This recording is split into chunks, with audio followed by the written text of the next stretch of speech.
Itatom, May 1945. The conflict concludes and the Luftwaffe disintegrates virtually overnight. Throughout Europe, thousands of German aircraft lie abandoned, ranging from standard fighters to revolutionary jets and incomplete prototypes. True, and the Allies suddenly find themselves in possession of technology that is years ahead of current developments, sparking a quiet race to seize, analyze, or obliterate everything discovered. By early May 1945, coinciding with Germany's surrender, the Luftwaffe was effectively non-operational. Aircraft were left stranded on airfields stretching from Norway down to Austria, while some remained intact. Others had been cannibalized for spare parts or wrecked by bombing raids.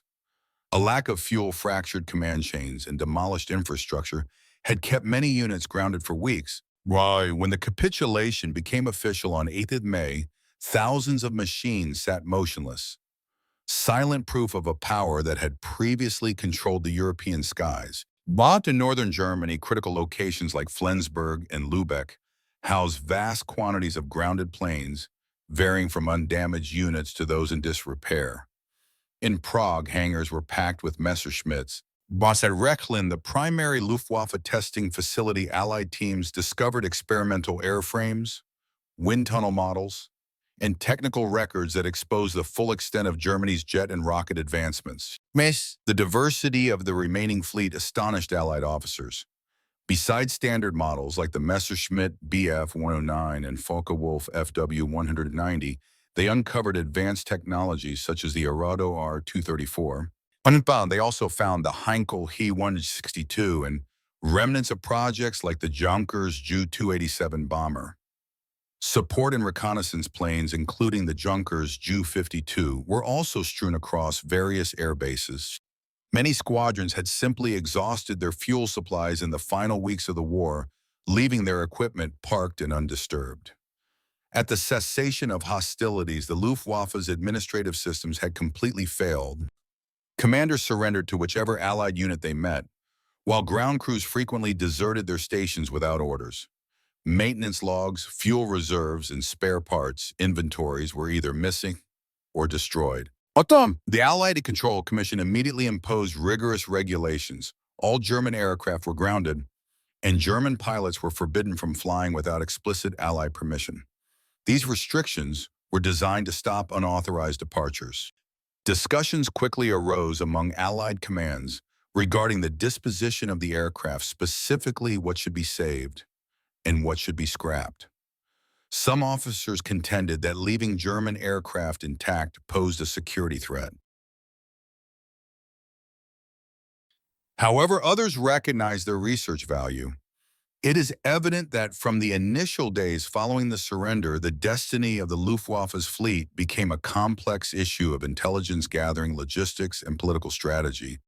Immediately following the German surrender, the Allies commenced extensive recovery operations to acquire the Luftwaffe's most sophisticated machines. The United States acted first on 9 May 1945, just one day after the official capitulation. American intelligence groups initiated Operation Lusty. Under the command of Colonel Harold Watson, these teams deployed across Germany, Austria, and Czechoslovakia with a precise objective: identify advanced aircraft and safeguard technical documentation. At Lechfeld, American troops captured several undamaged Messerschmitt Me-262 jets. At Grove Airfield in Denmark, they secured Arado jet bombers alongside various late-war prototypes. Aircraft considered high value were flown or disassembled. The others were sent to Freeman Field in Indiana, where evaluation teams cataloged engines, equipment, and design elements. Pilots belonging to the Watson's Wizards Group flight-tested captured jets under controlled protocols.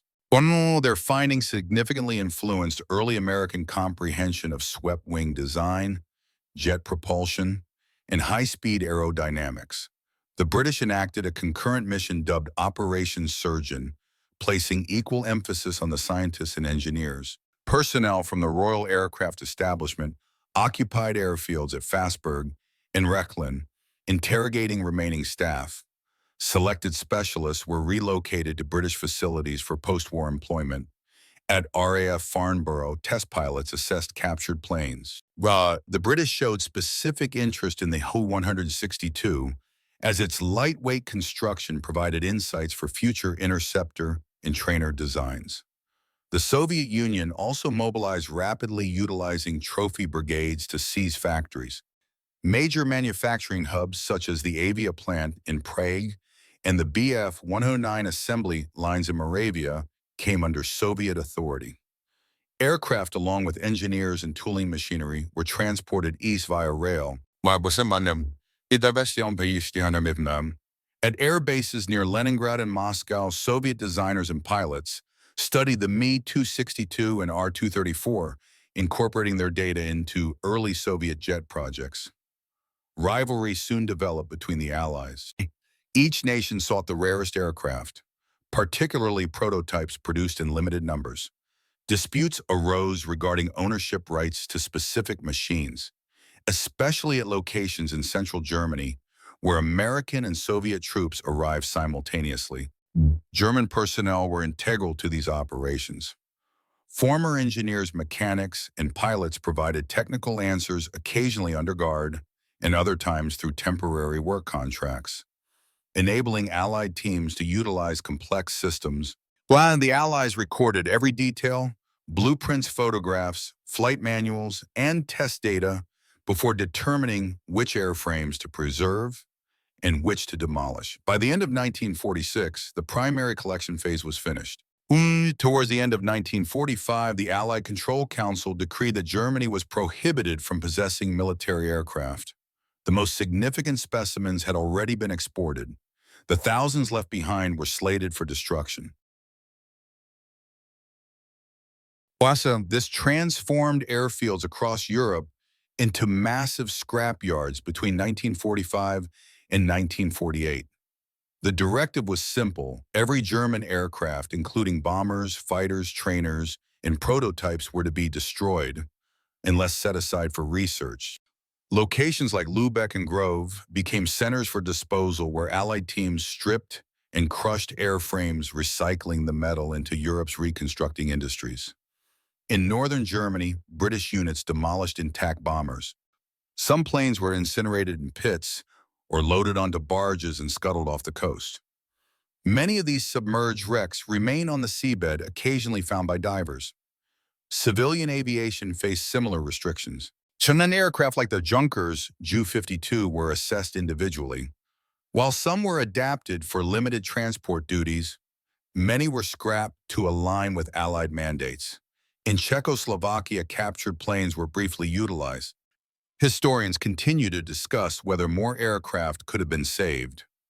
Some researchers contend that numerous historically significant airframes were destroyed simply because archives and museums lacked storage space. Others point out that the Allies prioritized demilitarization over preservation, and the political will to dismantle the German war machine superseded historical interests. The scarcity of surviving aircraft is a direct consequence. Economic realities also influenced the destruction. Metal shortages throughout Europe made the steel and aluminum from Luftwaffe planes valuable commodities. Recycling these airframes helped supply industries, manufacturing infrastructure materials, and consumer goods. But by 1948, the vast majority of Luftwaffe aircraft had vanished. The runways that once supported major bomber groups were cleared or repurposed. Some were converted into farmland or civilian airports. Although most Luftwaffe aircraft were destroyed after 1945, a small fraction found a second life serving other nations. Beginning in 1946, various countries utilized German-designed aircraft due to technical curiosity, availability, or necessity. Czechoslovakia was among the first to reuse German hardware. Facilities in Prague contained both partial airframes and finished aircraft, which engineers completed as operational fighters. The most well-known product was the Avia S-19. Spain also continued the lineage of German fighters. Based on license agreements from the late 1930s, Spanish manufacturers built the Hispano Aviación HA-112 a modified Messerschmitt Bf-109, utilizing Spanish engines. As these planes remained in service with the Spanish Air Force until the mid-1950s. They famously reappeared decades later, used to depict German fighters in movies like The Battle of Britain. Norway employed captured R-96 trainers and Bf-109s during its initial post-war reconstruction. A lack of parts eventually grounded these aircraft, but a few airframes endured long enough to be restored later. All civil aviation also saw indirect benefits from surviving German engineering. The Junkers Ju-52 was adapted for passenger service in various nations. Lufthansa briefly flew Ju-52s in the early 1950s before transitioning. By the time West Germany formed the Bundesluftwaffe in 1956, no former Luftwaffe aircraft were deemed suitable for operations. The new Air Force depended on Allied designs like the Canadair Sabre and F-104 Starfighter. Preservation efforts for surviving airframes expanded in the latter half of the 20th century. Many current museum exhibits were retrieved from remote lakes, crash sites, or buried wrecks on the Eastern Front. In the contemporary era, only a handful of intact Luftwaffe aircraft remain. Specimens of the FW2 Bf-109 and Me-262 can be found in museums from Berlin to Washington. What remains today is merely a fragment of the massive force that once spanned Europe, serving as a silent reminder of how rapidly even cutting-edge machinery can vanish.